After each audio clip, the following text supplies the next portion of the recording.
Hi friends, today's book is called The Library by Sarah Stewart. The pictures are by David Small. Elizabeth Brown entered the world, dropping straight down from the sky. Elizabeth Brown entered the world skinny, nearsighted, and shy. She didn't like to play with dolls. She didn't like to skate. She learned to read quite early and at an incredible rate. She always took a book to bed with a flashlight under the sheet. She'd make a tent of covers and read herself to sleep.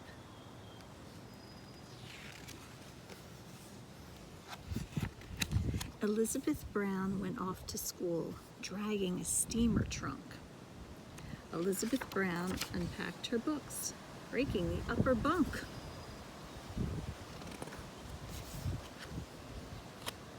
She sat in all her classes and doodled on a pad, adrift in dreams of entering a Reader's Olympiad. She manufactured library cards and checked out books to friends, then shocked them with her midnight raids to collect the books again.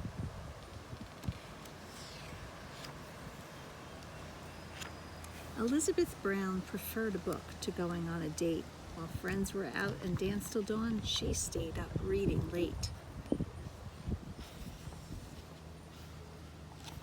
She took the train one afternoon and promptly lost her way. She bought a house and settled down to tutoring for pay. Elizabeth Brown walked into town summer, fall, winter, and spring. Elizabeth Brown walked into town looking for only one thing. She didn't want potato chips. She didn't want new clothes. She went straight to the bookstore. May I have one of those?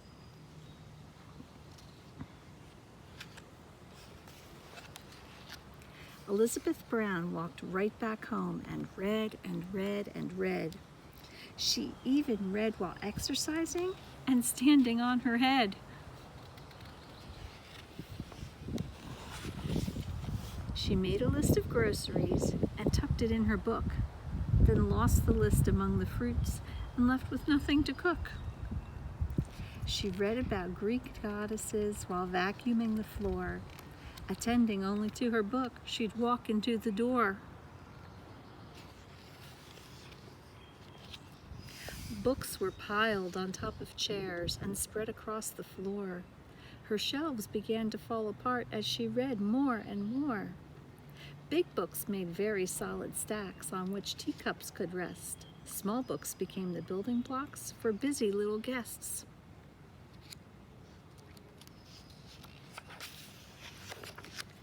When the volumes climbed the parlor walls and blocked the big front door, she had to face the awful fact she could not have one more.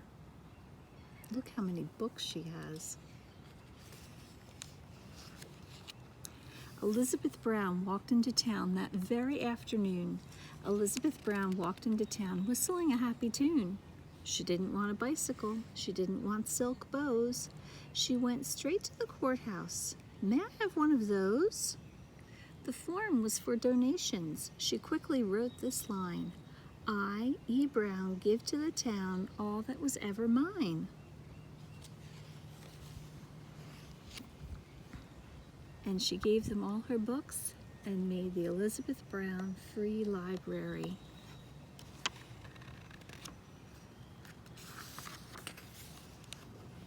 Elizabeth Brown moved in with a friend and lived to a ripe old age. They walked to the library day after day and turned page after page after page. I hope you enjoyed books as much as Elizabeth Brown does. Bye, friends.